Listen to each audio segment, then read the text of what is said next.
पहले हमास, फिर हिजबुल्लाह,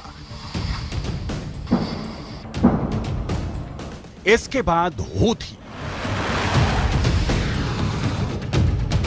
और अब इजराइल से भिड़ने के लिए लेबनान पहुंच चुकी है बेहद खतरनाक और एलीट फोर्स इमाम हुसैन ब्रिगेड।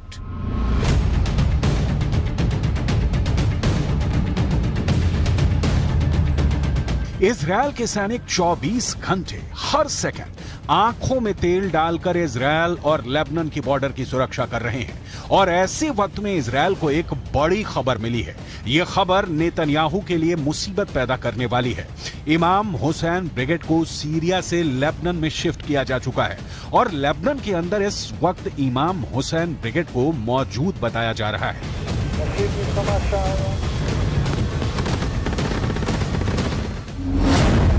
यह दावा इजराइल डिफेंस फोर्स के अरबी भाषा के प्रवक्ता अविचाई अद्राई ने एक ट्वीट के जरिए दी है। ट्वीट में लिखा गया है कि हाल के हफ्तों में इजराइल के खिलाफ हिजबुल्लाह के बुरी तरह से फेल होने के बाद अब इमाम हुसैन ब्रिगेड सीरिया से लेबनान आ गई है और इसका लीडर जुल्फिकार है। इमाम हुसैन ब्रिगेड को भी ईरान फंड करता है और दावा यह किया जाता है कि यह इमाम हुसैन ब्रिगेड ईरान के सबसे ताकतवर सेना इस्लामिक रिवॉल्यूशनरी गार्ड को रिपोर्ट करती है। इमाम हुसैन ब्रिगेड का सीधे लेबनान में पहुंचना गुरुवार को लेबनान से एक बार में लगातार 19 हमले और फिर शुक्रवार को हिजबुल्लाह के चीफ नसरुल्लाह की फायर ब्रांड स्पीच से साफ है कि मिडिल ईस्ट में अमेरिका और इजराइल के लिए खतरा बढ़ गया है।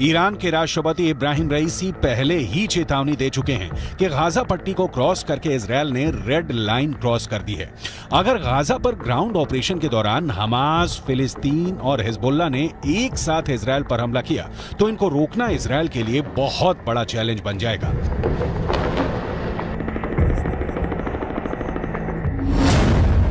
गाजा में हमास के लड़ाकों की तादाद 40 से 50 हजार के करीब है।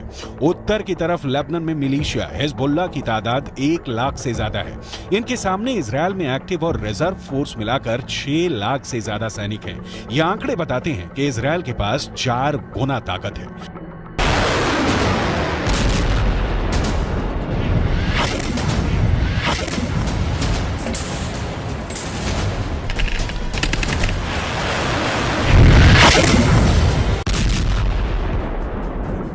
लेकिन हिजबुल्लाह के चीफ नसरुल्लाह से फिर भी अमेरिका घबराता है क्योंकि नसरुल्लाह के पास अपने ओजस्वी भाषणों के जरिए बड़ा संगठन खड़ा करने की और सैनिकों में जोश भरने की अद्भुत क्षमता है।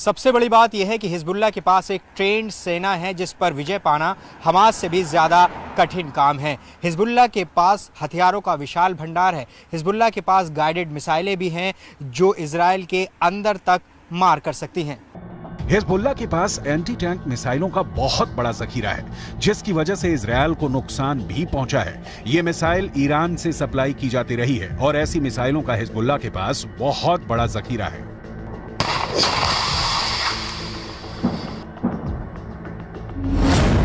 हिजबुल्लाह ने 3 तरह की एंटी टैंक गाइडेड मिसाइल इस्तेमाल की। ये है कॉर्नेट, इसकी रेंज 5 किलोमीटर तक है। ये रूस की मिसाइल है, लेकिन अब ईरान इसका देसी वर्जन देहलाविया तैयार कर चुका है और ऐसी बहुत सी मिसाइल अब हिजबुल्लाह के पास हैं। दूसरी है BGM-71 TOW anti tank guided missile. Range है 3.5 किलोमीटर।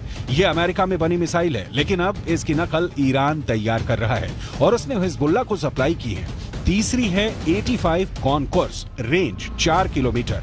यह भी रूस ने बनाई है और अब ईरान में ये दोसान नाम से तैयार की जाती है। तीनों मिसाइल बहुत ही घातक है। 7 अक्टूबर के बाद हिजबुल्लाह सीधे जंग में नहीं कूदा था। इजरायल की तरफ से हिजबुल्लाह को चेतावनी लगातार दी जा रही थी, लेकिन नॉर्दर्न बॉर्डर पर जंग की शुरुआत इजरायल डिफेंस फोर्स की तरफ से की गई, क्योंकि छुटपुट शुरुआती गोलीबारी के बीच सबसे बड़ा और ताबड़तोड़ हमला इजरायल की तरफ से ही किया गया था। हिजबुल्लाह के लड़ाकों की मौत जब शुरू हुई, उस वक्त भी हिजबुल्लाह पसुपेश में था, क्योंकि तब तक भी उसे नसरुल्लाह की तरफ से कोई साफ आदेश नहीं मिला था। लेकिन जब गाजा के अंदर बैप्टिस्ट अस्पताल पर हमला हुआ और बड़ी संख्या में अस्पताल के अंदर लोगों की मौत हो गई, तब हिजबुल्लाह ने लड़ाई छेड़ दी। हालांकि ये फुल स्केल वॉर अभी भी नहीं है।